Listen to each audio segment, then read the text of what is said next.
ایک شخصیت کا ذکر آج کریں گے جن کو میرے نبی پاک علیہ السلام نے فرمایا، حضور نے فرمایا، صحیح بخاری میں موجود ہے، فرمایا یہ نیک آدمی ہے۔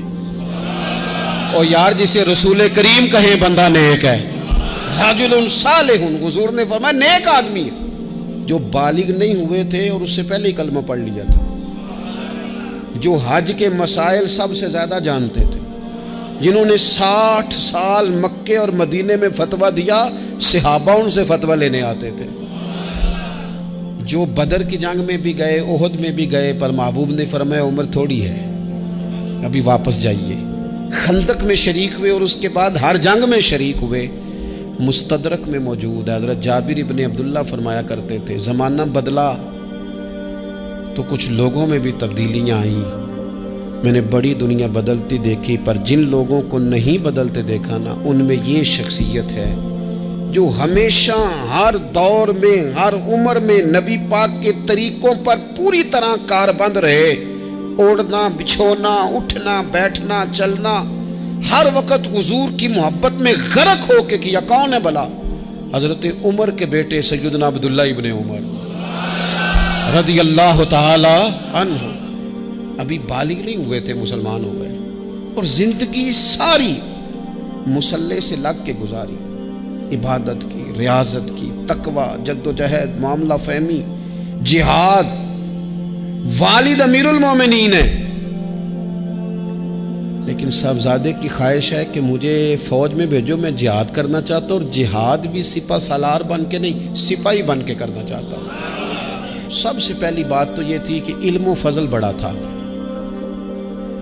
صحابہ ان سے فتویٰ لیتے تھے، مسائل حج سب سے زیادہ حضرت عبداللہ ابن عمر جانتے تھے، اور فتویٰ دینے میں اتنے محتاط تھے، حدیث بیان کرنے میں اتنے محتاط تھے کہ بڑا سوچ سمجھ کے غور کر کے صحابہ فرمایا کرتے تھے یہ واحد بندہ ہے کہ جو 1 منٹ سے پہلے کہہ دیتا ہے۔ سب سے زیادہ مسائل آتے ہیں لیکن 1 منٹ سے پہلے کہہ دیتے تھے اس مسئلے کا مجھے نہیں پتا، تحقیق کروں گا، اگر پتہ چل گیا تو بتا دوں گا، فوراً کہہ دیتے تھے۔ ایک دفعہ ایک صاحب نے مسئلہ پوچھا تو چپ کر گئے، سوچنے لگ گئے۔ ہمارے ہاں نا لوگوں کو حاضر جواب کہلانے کا شوق ہے، یہ شوق بڑا خطرناک ہوتا ہے۔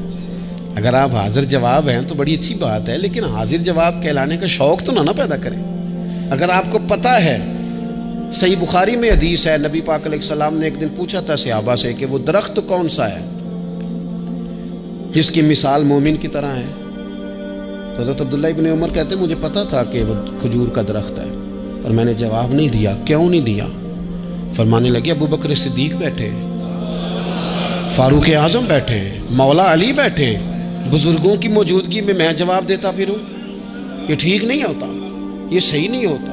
یہاں تو بڑے لوگ، امام غزالی فرماتے ہیں جب میں اپنے مرشد سے مرید ہوا تو مجھے کہنے لگے بیعت میں نے کر لیا، آج کے بعد نہ تقریر کرنی ہے، نہ مدرسے میں سبق پڑھانا ہے، نہ کسی کو مسئلہ بتانا ہے۔ اور یہ بڑا مشکل کام ہوتا ہے، بندہ مولوی بھی اور تقریر ہی نہ کرے، اسے زنگ لگ جاتا ہے، اور مسئلہ ہی نہ بتائے تو بدعزمی ہو جاتی ہے۔ یہاں تو جس کو 6 مسئلے آ جائیں وہ امام کو نماز نہیں پڑھانے دیتا، وہ کہتا ہے پہلے انٹرویو لوں گا تیرا کہ تو پورا تجھے آتا ہے، پھر آگے چلے گا تو۔ اتنے بڑے عالم کو شیخ نے منع کر دیا، تو کہتے ہیں شیخ کے پاس ایک شخص مسئلہ پوچھنے آیا تو میرے مرشد فرمانے لگے مجھے یہ مسئلہ نہیں آتا۔ تو امام صاحب کہتے ہیں کہ میں نے اسے کہا مجھے آتا ہے، میں بتاؤں؟ کہتے میرے شیخ مسکرا پڑے، کہنے لگے غزالی میں تو تیرے ساتھ ساتھ اپنی میں بھی مارنا چاہتا تھا، پر تیری ابھی مری نہیں، پر تو کہتا ہے میں بتاتا ہوں۔ کچھ دیر چھوڑ دے، سارے مسئلے بتانے نہیں چاہیے، کچھ پہ عمل بھی کرنا چاہیے۔ میرے عزیز حضرت عبداللہ ابن عمر اتنا بڑے مفتی ہیں، مفتی مدینہ ہیں، مفتی مکہ ہیں، لوگ مسائل حج پوچھتے ہیں، بڑے بڑے استنباط کرتے ہیں قرآن و حدیث سے۔ ایک آدمی نے مسئلہ پوچھا تو حضرت عبداللہ ابن عمر فرمانے لگے دیر تک سوچا، دیر ہو گئی سوچتے سوچتے، تو وہ شخص کہنے لگا حضور اتنی دیر کیوں سوچ رہے ہیں؟ تو آپ فرمانے لگے تمہارا کیا خیال ہے کہ جو سوال تم مجھ سے پوچھتے ہو اور جو جواب میں تمہیں دیتا ہوں اس کے بارے میں رب مجھ سے سوال نہیں کرے گا؟ اللہ کی بارگاہ میں نے جواب نہیں دینا، تو میں سوچ سمجھ کے دے رہا ہوں تاکہ اس کا حساب دینا پڑے تو میرے لیے مشکل نہ ہو جائے۔ میرے عزیز حضرت عبداللہ ابن عمر سے کسی نے سوال پوچھا تو سیدنا عبداللہ ابن عمر رضی اللہ تعالیٰ عنہ کہنے لگے مجھے نہیں آتا اس سوال کا جواب، اور جب کہا نا نہیں آتا تو فوراً کہنے لگے عبداللہ، خود اپنے آپ سے بات کرتے ہیں، کہتے ہیں عبداللہ رب تیرا بھلا کرے، اس بات پہ ہمیشہ ڈٹے رہنا، جو بات نہ آتی ہو وہ کبھی کہنا نہ، جس کا پتہ نہ ہو اسے کبھی کرنا، جب تک پوری تحقیق نہ ہو بلا وجہ غوطہ زنی نہ کرنا، بلا وجہ غوطہ زنی نہ کرنا۔ یہاں کا ہے ہمارے صوفیاء نے، یہاں کا علم و بس کری ہو یار، ایک کوئی حرف تینوں درکار، صحیح کر کے پہلے اچھی طرح کر کے پرکھ پھر بات کر۔ تو علم بڑا تھا، تقوی بڑا تھا۔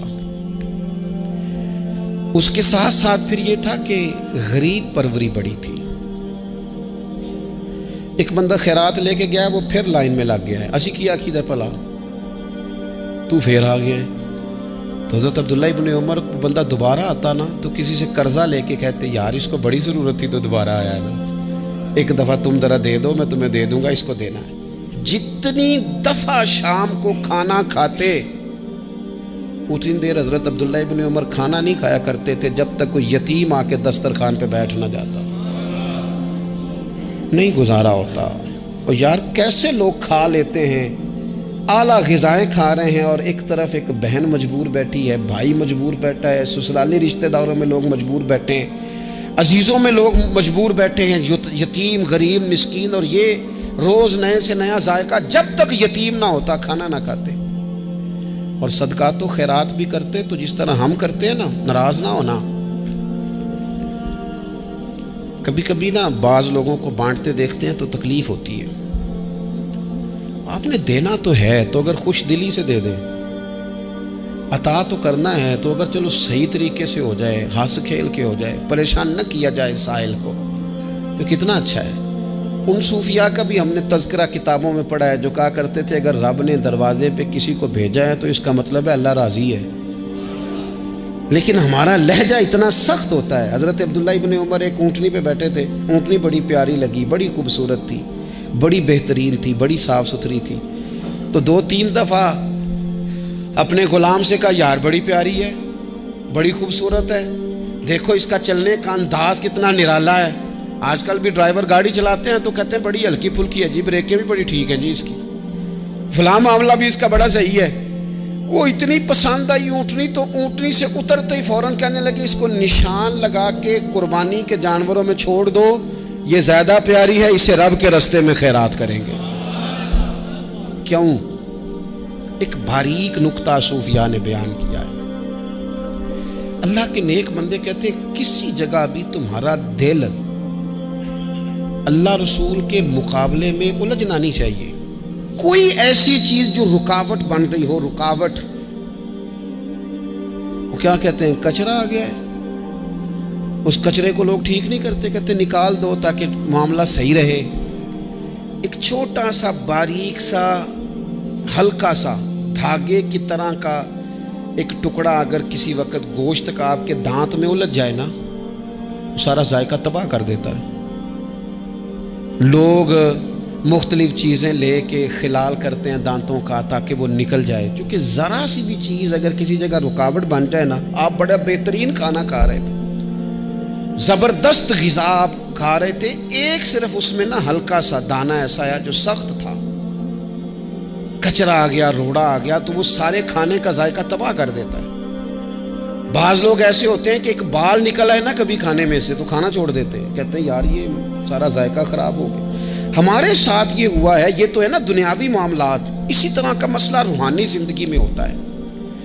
کئی دفعہ نا ہم ماننے کو تیار نہیں ہوتے، لیکن ہمارے اوپر دولت کی محبت پوری طرح سوار ہوتی ہے، وہ سجدے میں ذوق آنے نہیں دیتی۔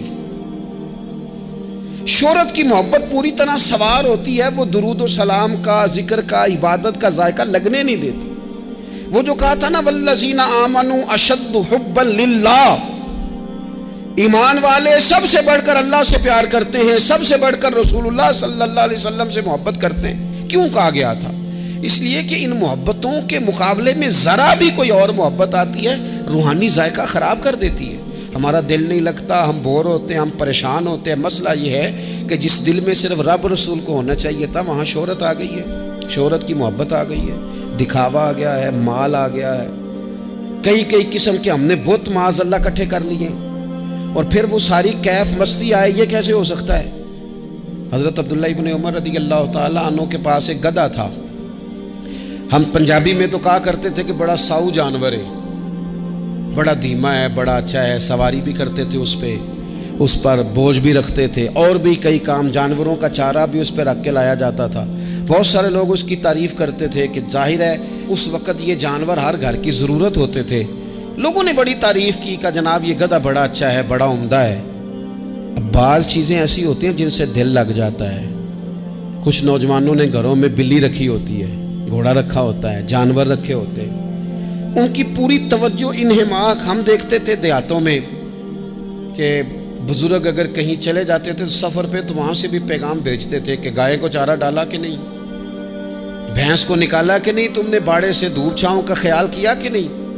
وہ چیز ذہن میں آ جاتی تھی. حضرت عبداللہ ابن عمر رضی اللہ تعالیٰ عنہ وہ گدھا کیونکہ بڑا پیارا تھا، بڑا اچھا جانور تھا اور بڑے کام کرتا تھا، بہت سارے معاملات گھر کے اور کھیتی باڑی کے اس کے ذمے تھے، تو گھر والے بھی کہتے کہ اس جانور کی وجہ سے بڑی خیر ہے، بڑے کام ہو جاتے ہیں. آپ کا بھی خیال تھا.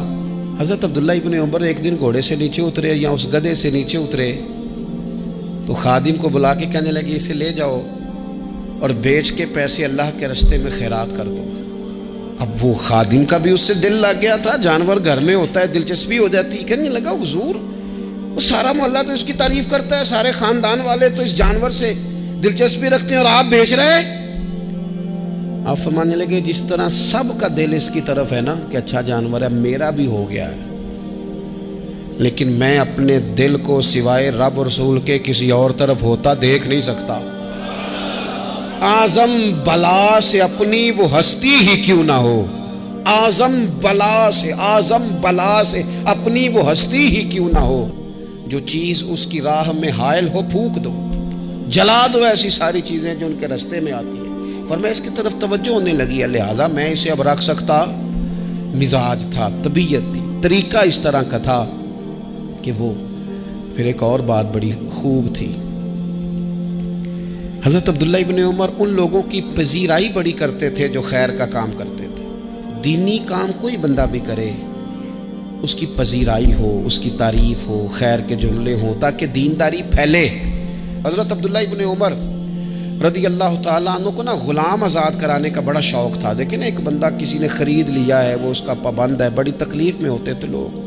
غلام 1000 سے زیادہ غلام آپ نے آزاد کرائے تو آپ جب غلام خریدتے تھے نا تو نظر کرتے تھے جو غلام ذرا زیادہ نمازیں پڑھتا اسے آزاد کر دیتے. تو غلاموں نے اس طرح کیا، انہیں پتہ چل گیا، انہوں نے بھی نا لمبی لمبی نمازیں شروع کر دی. تو حضرت عبداللہ ابن عمر کو پتہ چلتا، آزاد کر دیتے. ایک دن آپ کے بیٹے کہنے لگے حضور یہ آپ کو دھوکہ دیتے ہیں، لمبی لمبی نمازیں پڑھتے ہیں، آپ آزاد کر دیتے ہیں، بعد میں پتہ نہیں 5 بھی پوری پڑھتے ہیں کہ نہیں پڑھتے. تو حضرت عبداللہ ابن عمر کہنے لگے پتر تیرا کیا خیال ہے، مجھے نہیں پتا. کہا حضور پتہ ہے. فرمانے لگے یہ مجھے رب کے نام پر دھوکہ دینا چاہتے ہیں، جو رب کے نام پہ دھوکہ دے روز دے، میں روز دھوکہ کھانے کو تیار ہوں. دوسری بات یہ تھی حضرت عبداللہ ابن عمر میں کہ نبی پاک سے محبت کوٹ کوٹ کے بھری ہوئی تھی. حضور کا ذکر آتا تو رو پڑتے، ان جگہوں پہ جا کے ڈھونڈ ڈھونڈ کے بیٹھتے جہاں نبی پاک نے وقت گزارا ہے. ایک درخت کا پتہ چلا کہ یہاں حضور تھوڑی دیر آرام فرما ہوئے تھے، انہوں نے دیکھا تھا یا انہیں معلومات ہوئی تو ہمیشہ اس درخت کو پانی دیتے، اس کا خیال کرتے، کہتے یہ درخت ہمیشہ تر و تازہ رہے، یہاں میرے نبی پاک نے تھوڑا وقت گزارا ہے. وہ مکہ مکرمہ میں بھی جاتے تو وہ جگہ ڈھونڈ ڈھونڈ کے جہاں حضور نے نماز پڑھی تھی نماز پڑھتے. مسجد نبوی میں آتے تو جس ممبر پر حضور بیٹھ کے خطبہ دیتے تو اس پہ ہاتھ پھیر کے چہرے پہ ملتے. حضور کی قبر انور پر حاضری دیتے، السلام علیکہ یا رسول اللہ کہہ کے اس بارگاہ عالی مرتبت میں حاضری دیتے. حضرت صدیق اکبر کو سلام کرتے، حضرت عمر کو سلام کرتے. پیر سن ہو گئے ایک دفعہ چلتے چلتے تو کسی نے کہا جس سے سب سے زیادہ پیار ہے نا اسے پکارو، پیر ٹھیک ہو جائے گا. تو فوراً کہنے لگے یا محمد صلی اللہ علیہ. اور یہ امام بخاری نے لکھا ہے الادب المفرد میں، خود امام بخاری لکھتے کہ حضرت عبداللہ ابن عمر نے یا محمد کہا اور ان کا پیر سویا ہوا ٹھیک ہو گیا. یہ لوگ بڑی محبت کرنے والے. آپ فرمایا کرتے تھے شاید زندگی میں لوگوں نے کسی سے اتنا پیار کیا ہو جتنا نبی پاک علیہ السلام کے غلاموں نے مجھ سے کیا ہے. ہر وقت لوگ ان کے گرد رہتے، لوگ محبت کرتے۔ حجاج بن یوسف جب حکمران بنا نا تو بڑا ظالم تھا، اس کو یہ بات اچھی نہیں لگتی تھی کہ ہر وقت لوگ حضرت عبداللہ ابن عمر کے پیچھے گھومیں۔ بادشاہوں کا خیال ہوتا ہے نا، بادشاہ ہم میں تو پروٹوکول کوئی اور لے کے جا رہا ہے۔ اس نے ایک دفعہ جمعہ پڑھاتے پڑھاتے معاذ اللہ حضرت عبداللہ بن زبیر رضی اللہ تعالیٰ عنہ کے خلاف کوئی بات کی، تو حضرت عبداللہ ابن عمر اگرچہ بڑے صلح جو تھے، صلح پسند تھے، لیکن اگر حق کی بات ہوتی اور اس طرح سے ہوتی کہ کوئی بڑی غلط بات کرتا تو پھر ٹوکنے میں بھی بڑی جرت کا مظاہرہ کرتے۔ ایک دفعہ اہل کوفہ نے آپ سے مسئلہ پوچھا نا، چونکہ آپ مفتی تھے، لوگ مسئلے پوچھتے، تو انہوں نے پوچھا حضرت عبداللہ ابن عمر سے کہ مکھی اور مچھر کا خون لگ جائے تو اس کا کیا مسئلہ ہے، کپڑے ناپاک تو نہیں ہوتے؟ تو سوال کا جواب دینا چاہیے تھا نا، ہوتے ہیں کہ نہیں ہوتے؟ تو فرمانے لگے حسین ابن علی کا خون بہا کے اب مکھیوں کے خون کے مسئلے پوچھنے شروع کر دیے۔ اب تمہیں یہ والا خون نظر آنے لگا ہے؟ حضور کی اولاد پاک کو شہید کر کے اب ان مسئلوں میں آئے ہو؟ میں خیال نہیں آتا تمہارے دلوں میں گھٹن ہے حضور کی اولاد کے لیے اور دین کے مسئلے پوچھتے ہو؟ جاؤ پہلے کشادگی پیدا کرو، تیری نسل پاک میں ہے بچہ بچہ نور کا، تو ہے عین نور تیرا سب گھرانہ نور کا، پہلے کشادگی لاؤ حضور کی اولاد پاک کے لیے، پھر مسائل پوچھنا۔ حجاج بن یوسف نے کوئی بات کر دی، آپ نے ٹوک دیا، آپ نے ٹوک دیا، تو پھر حجاج نے سازش کی۔ اوہو، اللہ والوں کے خلاف جو سازشیں ہوتی ہیں بڑی گہری ہوتی ہیں، بڑی سخت ہوتی ہیں، بڑے جال بنے جاتے ہیں، بڑا حسد کیا جاتا ہے، بڑی تکلیف دی جاتی ہے۔ اللہ قرآن میں کہتے ہیں محبوب یہ لوگ تجھ سے حسد کرتے ہیں، حسد من عند انفسہم، ان کے دلوں میں تیرے لیے حسد ہے، حسد کرتے ہیں لوگ، دور تک نکل جاتے ہیں حاسدین۔ حجاج نے کیا کیا؟ اس نے ایک شخص سے کہا کہ زہر والا خنجر تیار کرو جو زہر میں بجھا ہوا ہو، اور چونکہ حج کے موقع پہ بڑا رش ہوتا ہے لہذا حج کے موقع پہ لے جانا۔ حضرت عبداللہ ابن عمر جب تمہارے پاس سے گزرے، بادشاہ میں ہوں، لوگ ان کے پیچھے، جب وہ تمہارے پاس سے گزریں تو ان کے پیر میں چبو دینا۔ جب لوگوں نے ایسے عالی مرتبت لوگوں کو نہیں بخشا، اتنے بڑے لوگ محفوظ نہیں رہے تو ہمہ چما کس کھاتے میں؟ آج کس بات کا شکوہ کرنا؟ حضرت عبداللہ ابن عمر اس کے پاس سے گزرے تو اس نے پیر میں چبو دیا خنجر، وہ زہر آپ کے جسم میں پھیلا۔ جب شدید بیمار ہوئے تو حجاج تیمارداری کرنے چلا گیا۔ یہ دیکھو، یہ دیکھو، دوستی قاتل سے بھی مقتول سے یارانہ بھی، خود چلا گیا اور جا کے کہنے لگا جی اگر مجھے پتہ چل جائے نا کہ آپ کو کس نے یہ زخم دیا ہے تو میں سخت انتقام لوں گا۔ تو حضرت عبداللہ ابن عمر نے بھی بڑا منطقی جواب دیا، فرمانے لگے مجھے اسی نے زخم دیا ہے جس نے حج کے موقع پر کسی کو خنجر لانے کا مشورہ دیا تھا، اسی نے مجھے زخم دیا ہے۔ گویا فرمانے لگے ظالم تو خود ہی یہ کام کرتا ہے اور خود ہی تو تیمارداریاں کرتا ہے۔ حضرت عبداللہ ابن عمر شہید ہو گئے، مکہ مکرمہ میں آپ کا مزار بنا دیا گیا۔ تقریباً 1500 کے لگ بھگ 1600 کے لگ بھگ آپ سے احادیث مروی ہیں۔ زندگی حسین گزاری، حضور کی خوشبوئیں ہر وقت آتی رہیں۔ حضرت عائشہ صدیقہ، حضرت حذیفہ، حضرت جابر بن عبداللہ، یہ تینوں جلیل القدر لوگ کہا کرتے تھے حضور کے بعد زمانے کی تبدیلی سے بڑے لوگ تبدیل ہوئے، لیکن جو لوگ حضور کے طریقوں پر پوری طرح قائم رہے ان میں بڑا نام حضرت عبداللہ ابن عمر کا ہے، بڑا نام۔ رات بھر عبادت کرتے اور دن کو ظہر سے عصر تک اللہ کی یاد میں مصروف رہتے۔